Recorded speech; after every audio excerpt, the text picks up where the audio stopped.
Hi students, welcome to bio for you. और आज का जो हमारा लेक्चर है वो सेल स्ट्रक्चर एंड फंक्शंस है। और सेल स्ट्रक्चर एंड फंक्शन, जैसा कि नाम से आपको पता चल रहा है कि इसमें हम सेल का स्ट्रक्चर और फंक्शन डिस्कस करेंगे। सेल का स्ट्रक्चर डिस्कस करने से पहले हम इस चैप्टर में टेक्निक्स डिस्कस करेंगे। टेक्निक से पहले सेल थ्योरी के बारे में मैं आपको बता दूं कि सेल थ्योरी क्या चीज़ है। सेल थ्योरी डेवलप हुई करते करते, जिस तरह से सबसे पहले सेल के अंदर स्टार्ट हुआ, उसकी डिस्कवरी, फिर उसके अंदर न्यूक्लियस डिस्कवर हुआ, रॉबर्ट हॉक, रॉबर्ट ब्राउन के बारे में आपको है आइडिया। फिर लुई पास्चर का वर्क, जिसने सेल डिवीजन को बताया, प्रैक्टिकली परफॉर्म किया। करते करते जितने भी सेल के बारे में इंफॉर्मेशन आई हमारे पास, तो साइंटिस्ट ने क्या किया, सेल के बारे में इंफॉर्मेशन जो थी उससे उस इंफॉर्मेशन को देखते हुए एक सेल थ्योरी बना दी, जिसमें सेल के बारे में जो बेसिक आइडिया है, कंसेप्ट, वो दे दिया कि सेल है क्या चीज़। बेसिकली जो सेल है उसमें ये बताया गया कि जितने भी ऑर्गेनिजम्स हैं, ऑल द ऑर्गेनिजम्स जो लिविंग ऑर्गेनिजम्स हैं और मेड अप ऑफ सेल्स। ये पहली बात जो सेल थ्योरी में बताती है। फिर ये बताया जाता है सेल थ्योरी में कि जितने भी जो सेल्स हैं, they are formed by the from the pre existing cells. So all new cells are formed from pre existing cells. इसका मतलब क्या हुआ कि जो सेल डिवीजन के बारे में हमें बता रहा है कि अगर एक सेल मौजूद है तो ये सेल डिवाइड होगा और इसी से क्या बनेंगे, 1 से 2 सेल बनेंगे। ये बैक्टीरिया के ऊपर लुई पास्चर ने बताया था, इसको प्रैक्टिकली एक्सपेरिमेंट करके, कि इस तरह से बैक्टीरिया डिवाइड करता है। तो ये सेल 1 था, उससे डिवाइड होके ये 2 और 3 2 सेल्स। सो ये एक सेल था जिससे 2 सेल्स फर्दर बन गए। एक सेल ये खुद हो गया और एक दूसरा इसका सेल, फिर ये डिवाइड करेगा, इससे 2 बन जाएंगे, ये 2 में कन्वर्ट हो जाएगा। तो इस तरह से सेल की डिवीजन, ये पेरेंट सेल, और पेरेंट सेल की डिवीजन के बाद ये उसके डॉटर सेल्स बन जाते हैं। तो इस तरह से सेल डिवाइड करते हैं। ये भी हमें सेल थ्योरी बताती है। तीसरी बात जो हमें सेल थ्योरी बताती है वो ये कहती है कि सेल जो बेसिकली है is the structural and functional unit of the its structural and functional unit. So cell structural और फंक्शनल यूनिट है लिविंग ऑर्गेनिज्म का। अब वो किस तरह से है, अब अगर आप एक लिविंग ऑर्गेनिज्म को देखें तो पूरी जितनी भी एक लिविंग बॉडी है उसके अंदर जो बेसिक स्ट्रक्चर है वो कौन सा है, सेल। सेल से मिलकर चीज़ बनी हुई होती है। आपको ये ऑर्गेनाइजेशन का भी पता है कि एक सेल है, जब वो इकट्ठा होगा तो इकट्ठा होकर सेल की एग्रीगेशन से क्या चीज़ बन जाती है, टिश्यूज़ बन जाते हैं। फिर टिश्यूज़ जब इकट्ठे होते हैं तो वो क्या बन जाते हैं, ऑर्गन्स बन जाते हैं। और ऑर्गन्स जब इकट्ठे होते हैं तो ऑर्गन सिस्टम बन जाता है, और सिस्टम से फिर मिलकर एक इंडिविजुअल डेवलप होता है, एक इंडिविजुअल बन जाता है। तो इस तरह से सेल फंक्शन करेगा तो टिश्यूज़ फंक्शन करेंगे, क्योंकि tissues are made up of cells and cells, organs are made up of tissues, और टिश्यूज़ के अंदर सेल्स मौजूद हैं। That is how the living body works. अब सेल जो थ्योरी है, ये तो सेल के बारे में हमें इंफॉर्मेशन बता रही है। अब हमें बेसिक जो टेक्निक्स हैं जो हम यहाँ सीखेंगे और उनको फिर स्ट्रक्चर को फाइंड आउट करेंगे कि किस तरह से एक सेल को हम स्टडी कर सकते हैं। अगर आप एक टिश्यूज़ हैं, फॉर एग्जांपल ये टिश्यूज़ हैं एनिमल टिश्यूज़, और उन टिश्यूज़ को आपने क्या करना है जी, this is for example the animal tissue, या ये क्या हो सकती है, ये प्लांट टिश्यू हो सकती है। इनको आपने स्टडी करना है, तो इनको स्टडी करने के लिए आप इनको अलग करेंगे, एक सेल को अलग करेंगे, तब आप उसको स्टडी कर सकते हैं। अब इनको स्टडी करने के लिए एनिमल टिश्यू हो या प्लांट टिश्यू हो, तो आपके पास कुछ सेल्स हैं, जिन सेल्स को आप क्या करते हैं जी, ये फॉर एग्जांपल टिश्यूज़ हैं। अब ये टिश्यू एनिमल का क्या हो सकता है, गोश्त हो सकता है, मीट हो सकता है, उसका छोटा सा एक पीस आप ले लें, ये एनिमल टिश्यू आ सकता है। प्लांट का कोई टिश्यू आपने ले लिया, प्लांट के सेल्स हैं, ये एक दूसरे के साथ जुड़े हुए, डिफरेंट सेल्स, थोड़े शेप उनकी डिफरेंट होती है प्लांट के सेल्स की। ये प्लांट के सेल्स आगे, ये भी आपस में जुड़े हुए होते हैं। आपको पता है कि सेल के बीच में क्या चीज़ होती है, यहाँ बीच में मिडल लैमेला होती है, और मिडल लैमेला से सेल्स जो होते हैं वो जुड़े हुए होते हैं आपस में। फिर उनके ऊपर सेल वॉल होती है। एनिमल टिश्यू के ऊपर सेल वॉल नहीं होती, सेल मेम्ब्रेन होती है, लेकिन सेल्स आपस में जुड़े हुए हैं। हमारा मकसद है कि हम इस सेल को बीच में क्या करें, अलग करें। अब इन सेल्स को अलग करने के लिए हमें क्या करना पड़ता है, हमें कुछ टेक्निक्स अप्लाई करनी पड़ती हैं। सबसे पहली technique, whether it is a plant tissue और इट्स एन एनिमल टिश्यू, हम दोनों के लिए सेम प्रोसीजर करते हैं। और वो प्रोसीजर पहला हमारा क्या जी, उसको हम क्या कहते हैं, that is the homogenisation. Homogenisation में हम क्या करते हैं, हम सारे के सारे सेल को ब्रेक करते हैं, और ब्रेक करने के बाद सारे सेल को क्या कर लेते हैं, सारे टिश्यू को ब्रेक करने के बाद हम क्या करते हैं, जो भी हमारे पास मैस है उसको हम क्या करते हैं जी, हम उसको ब्रेक कर लेते हैं। अब जो ब्रेक करते हैं उसको ब्रेक करने के लिए, उसको होमोजेनाइज करने के लिए हमें क्या करना पड़ता है। अब इस टिश्यू को आप क्या करें जी, इसको आप किसी मॉटल या पिस्टल के अंदर आप इसको आप क्या करते हैं, ग्राइंड कर दें। ये टिश्यू हमारे पास पड़ा हुआ है, हम इसको क्या करते हैं जी, मॉटल पिस्टल के साथ इसको हम ग्राइंड कर देते हैं। जब हम इसको ग्राइंड करेंगे, ग्राइंड करने से इसके पीसेस हो जाएंगे, ये जो सारे सेल्स हैं वो क्या हो जाएंगे, वो बीच में से सेपरेट हो जाएंगे। सो ग्राइंडर से आप उसको क्या कर सकते हैं, सेपरेट कर सकते हैं। लेकिन यहाँ आप सेपरेशन के दौरान क्या करते हैं, ये जो ग्राइंडिंग है, जो आपका एनिमल टिश्यू होता है उसके लिए ग्राइंडिंग के लिए आपको जो ग्राइंडिंग करनी पड़ती है वो स्लो ग्राइंडिंग करनी पड़ती है, ताकि जो टिश्यूज़ हैं वो डैमेज ना हो। प्लांट थोड़ा सा टिश्यूज़ उसके हार्ड होते हैं, उनके लिए आप ग्राइंडिंग थोड़ी सी क्रूड या रफ़ कर सकते हैं। लेकिन एनिमल टिश्यू के लिए आप एक स्पेसिफिक डाउन्स एक होमोजेनाइज़र बना हुआ होता है, जिसके जो कि एक ग्लास ट्यूब होती है जिसके अंदर मॉटल पिस्टल टाइप एक चीज़ बनी हुई होती है, उसके थ्रू आप करते हैं ग्राइंडिंग, ताकि आप जो ग्राइंड करें वो सॉफ्ट करें और जो टिश्यूज़ हैं वो डैमेज ना हो। साथ में आप किस चीज़ का ख्याल रखेंगे, आप यहाँ पे इसका जो टेम्परेचर है उसका ख्याल रखेंगे, ताकि कोई आप टेम्परेचर मेंटेन करेंगे ताकि जो सेल्स आप यूज़ कर रहे हैं उनका आपस में ऑटोलाइसिस ना स्टार्ट हो जाए, सेल खुद ही उसके एंजाइम्स एक्टिव होकर उसको डिग्रेड ना करना शुरू कर दें। यहाँ आप क्या मेंटेन करेंगे, उसकी पीएच मेंटेन करेंगे, यहाँ आप आयंस मेंटेन करेंगे, आपको कुछ सोल्यूशन वगैरह यूज़ करना पड़ेगा ताकि जो आप ऑस्मोटिक लाइसिस है उससे बचा जा सके। ऑस्मोटिक लाइसिस क्या चीज़ होती है, ऑस्मोटिक लाइसिस होती है कि सेल के अंदर और बाहर की जो कंसंट्रेशन है उसमें फ़र्क ना आए और सेल बर्स्ट ना करना शुरू कर दे। आपको यहाँ इन चीज़ों का ख्याल रखना पड़ेगा, आयनिक कंपोजिशन आपको ख्याल रखना पड़ेगा, पीएच का ख्याल रखना पड़ेगा। और अगर आप यहाँ पे यूज़ करना चाहते हैं, ये जैसे सेल वॉल है फॉर एग्जांपल, इसको आपने ब्रेक करना है, तो यहाँ कुछ आप एंजाइम भी, ये मैं दोनों का साथ साथ बता रहा हूँ। आप इसके लिए थोड़ा सा ज़्यादा सोफिस्टिकेटेड वे आप यूज़ करेंगे होमोजेनाइजेशन के लिए, और इसके लिए आप थोड़ा सा आप क्रूड या रफ़ भी यूज़ कर सकते हैं। इसमें आप फॉर एग्जांपल आप एंजाइम भी यूज़ कर सकते हैं उसकी उसको तोड़ने के लिए, सेल वॉल जो होती है उसको बीच में ब्रेक करने के लिए। तो कौन सा एंजाइम आप यूज़ कर सकते हैं, पेक्टिनेज आप एंजाइम यूज़ करेंगे, क्योंकि वो मिडल लैमेला के ऊपर एक्ट करता है। तो मिडल लैमेला को बीच में से वो डाइजेस्ट करेगा, तो जो सेल्स है वो बीच में से क्या हो जाएंगे जी, वो सेपरेट हो जाएंगे। तो आप इस तरह से कर सकते हैं कि उनको आपने सेपरेट कर दिया, तो आपने होमोजेनाइजेशन की और सेल को सेपरेट कर दिया। यहाँ भी हमारा मकसद क्या था कि हम सेल को क्या करें, सेपरेट कर लें। जब हम सेपरेट कर लेते हैं सेल को और हमारे पास एक ट्यूब बन जाती है, एक सॉल्यूशन हमारे पास आ जाता है, तो उससे आफ्टर होमोजेनाइजेशन जो चीज़ हमारे पास आ जाती है वो क्या चीज़ होती है, दैट इज़ होमोजेनेट। हमारे पास एक मीट का या हमारे पास इस प्लांट टिश्यूज़ का एक बड़ा पीस था, उसको हमने क्या किया, ग्राइंड करके एक छोटे पार्टिकल्स में कन्वर्ट कर दिया, तो उसको हमने क्या कह दिया जी, दैट इज़ द होमोजेनेट, जो कि होमोजेनाइजेशन के प्रोसेस से आता है।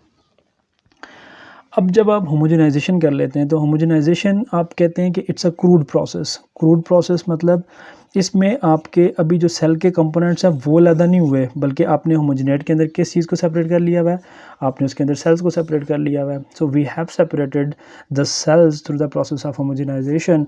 उसके बाद हमारे पास होमोजेनेट आता है। अब हम इस होमोजेनेट को फिर नेक्स्ट टेक्निक अप्लाई करके उसके फर्दर जो कंपोनेंट्स हैं उनको सेपरेट करेंगे। और ये जो कैटेगरीज़ हम डिस्कस कर रहे हैं अभी, होमोजेनाइजेशन हुई है, उससे जो नेक्स्ट टेक्निक आती है वो हम किस कैटेगरी में रखते हैं, हम कहते हैं ये हम क्या कर रहे हैं जी, ये हम फ्रैक्शनेशन कर रहे हैं। फ्रैक्शनेशन क्या चीज़ होती है कि आप फ्रैक्शंस बना दें सेल्स के, उसके जो कंपोनेंट्स हैं उनको अलग-अलग कर दें। तो फ्रैक्शनेशन की टेक्निक हम यूज़ कर रहे हैं बेसिकली, जिसमें पहला स्टेप हमारा कौन सा था, होमोजेनाइजेशन का था। होमोजेनाइजेशन में हमने क्या चीज़ अलग कर ली, हमने सेल्स अलग कर लिए। अब जब सेल्स आ गए हमारे पास, हम सेल्स को फिर फर्दर सेपरेट करेंगे, और सेल्स की जो फर्दर सेपरेशन है उसके लिए हम जो टेक्निक यूज़ करेंगे वो कौन सी टेक्निक है जी, and that technique is the centrifugation. Centrifugation के अंदर हम क्या करते हैं, सेंट्रीफ्यूगेशन में एक हम मशीन यूज़ करते हैं, जिस मशीन को हम क्या कहते हैं जी, सेंट्रीफ्यूज। सेंट्रीफ्यूज किस तरह की मशीन होती है, एक इलेक्ट्रिक मोटर लगी हुई होती है और उस इलेक्ट्रिक मोटर के ऊपर एक रोटर लगा हुआ होता है। इसका क्या मतलब हुआ कि एक मशीन है फॉर एग्ज़ाम्पल, ये इलेक्ट्रिक मोटर इसको आप कह लें, दिस इज़ द मोटर जो घूमेगी और उसके ऊपर एक रोटर लगा होगा। इंटरनल में स्ट्रक्चर उसका बता रहा हूँ, और उसके साथ जो ट्यूब्स लगी होंगी, ये जो रोटर लगा होगा वो इस तरह से बना हुआ है कि उसमें हमारे पास इसको ट्यूब्स होल्ड करने की जगह बनी हुई है, ये राउंड रोटर बना हुआ उसका। तो इलेक्ट्रिक मोटर क्या करती है, इसको घुमाती है, और ये जब रोटर घूमता है ऊपर से, this motor this is rotation, rotor निकला हुआ किससे, रोटेशन से। तो वो जब रोटर घूमेगा तो ऊपर जो इसके डायल लगा हुआ होता है जिसके अंदर ट्यूब्स हमने रखी होती हैं वो स्पिन करता है और उसकी स्पिन से फिर हम चीज़ों को सेपरेट करते हैं। इसका अगर हम टॉप व्यू देखें तो टॉप व्यू हमें इस तरह से नज़र आता है। ये हमें ऊपर से इसका डायल नज़र आता है जो कि रोटर है और उसके अंदर ये होल्स बने हुए हैं, जिन होल्स के अंदर हमने क्या रखना होता है, अपना सैंपल रखना होता है। और सैंपल हमारा कौन सा है, हमारा होमोजेनेट आ जाता है, जिसको हम फर्दर उसके छोटे फ्रैक्शन में डिवाइड करेंगे। अब यहाँ जो सेंट्रीफ्यूगेशन आपको नज़र आती है, हम दो तरह से परफॉर्म करते हैं सेंट्रीफ्यूगेशन। एक सेंट्रीफ्यूगेशन हम करते हैं जिसको हम कहते हैं जी it's the density gradient centrifugation. कौन सी है जी, डेंसिटी ग्रेडियंट। सो हम इसमें क्या करते हैं, हम डेंसिटी का एक ग्रेडियंट बनाते हैं, density gradient centrifugation, see for centrifugation. दूसरी जो सेंट्रीफ्यूगेशन हमारी होती है इसमें हमने डेंसिटी का ख्याल रखा हुआ है कि हम डेंसिटी की बेसिस पे चीज़ों को सेपरेट करेंगे। और जो दूसरी सेंट्रीफ्यूगेशन होती है उसको हम क्या कहते हैं जी, that is known as the differential centrifugation. Differential centrifugation में इनमें मैं आपको डिफरेंस भी बताऊँगा, दोनों प्रोसेस को हम अलग-अलग डिस्कस करेंगे। पहले हम डेंसिटी ग्रेडियंट को देखते हैं वो क्या करती है और दूसरी तरफ फिर हम डिफरेंशियल सेंट्रीफ्यूगेशन को देखेंगे। सो इनिशियली आपको पता है कि आपके पास क्या था, वी वर हैविंग द होमोजेनेट, और होमोजेनेट के अंदर हमारे पास क्या चीज़ें थीं, होमोजेनेट के अंदर हमारे पास सेल्स जो हमने अलग किए हुए थे। अब हम उन सेल्स के फर्दर कंपोनेंट्स को अलग करके उनके जो इन डेप्थ स्ट्रक्चर्स हैं उनको हम देखना चाह रहे हैं। अब जब हम होमोजेनेट को इस ट्यूब के अंदर डालते हैं, ये हमारी एक सेंट्रीफ्यूज ट्यूब होती है जिसके अंदर हमने होमोजेनेट डाला हुआ। चूँकि ये वाला जो प्रोसेस पहला है जिसको मैंने आपको बताया था डेंसिटी ग्रेडियंट सेंट्रीफ्यूगेशन है, वो हम डिस्कस करने जा रहे हैं। तो डेंसिटी ग्रेडियंट सेंट्रीफ्यूगेशन, इसको डेंसिटी ग्रेडियंट क्यों कहते हैं? पहली बात तो डेंसिटी की बेस पे हम सेपरेट कर रहे हैं चीज़ों को, जिसकी जितनी डेंसिटी सॉल्यूशन के अंदर, जैसे कि आप जो लाइटर चीज़ होती है आपको देखें वो सरफेस के ऊपर होती है, जो हैवी होती है वो बॉटम पे चली जाती है। तो ये डेंसिटी के हिसाब से लेयर्स इसमें बनेगी। जो लाइटर होगी वो टॉप पे होगी, जो हैवियर होगी, जो डेंसर होगी वो बॉटम पे होगी, और इस तरह से उसकी लेयर्स बनी हुई होंगी। इस तरह से हम डेंसिटी ग्रेडियंट किस चीज़ का हम बनाते हैं, जब हम डेंसिटी ग्रेडियंट करते हैं इसमें हम डाल दिया जी अपना होमोजेनेट फॉर एग्जाम्पल डाला हुआ है।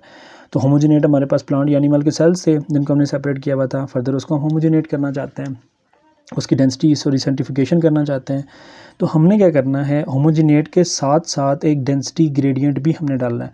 वो डेंसिटी ग्रेडियंट क्या हो सकता है, हमारे पास फ्रुक्टोज का सोल्यूशन हो सकता है जो कि सेल को डैमेज भी ना करे और हमारा काम भी करे, ग्रेडियंट लेयर्स बना दे। या जैसे हम सीजियम क्लोराइड को यूज़ करते हैं कि इसके लिए CaCl, सीजियम क्लोराइड को हम DNA की जब हम उसकी करते हैं ये डेंसिटी ग्रेडियंट सेंट्रीफ्यूगेशन, DNA के लिए, DNA को सेपरेट करने के लिए एक एक्सपेरिमेंट भी है जिसमें आप DNA को RDT मटेरियल प्रूफ करने के लिए यूज़ किया गया था, उसकी रेप्लिकेशन को प्रूव करने के लिए ये डेंसिटी ग्रेडियंट यूज़ किया गया था सीजियम क्लोराइड, जिसमें डेंसिटी ग्रेडियंट बने और लाइटर और हैवियर DNA में हम फ़र्क कर सकें।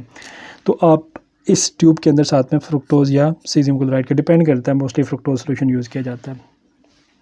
अगर आप फ्रुक्टोज सोल्यूशन को वैसे भी स्पिन कर दें, इस ट्यूब के अंदर डाल के आप इसको स्पिन करें, तो इसमें क्या होंगे, फ्रुक्टोज सोल्यूशन के जो कंपोनेंट्स होंगे उसमें जो डेंसर कंपोनेंट्स होंगे वो बॉटम पे होंगे और जो लाइटर होंगे वो टॉप पे होंगे, जिसकी ज़्यादा डेंसिटी है वो यहाँ पे होंगे।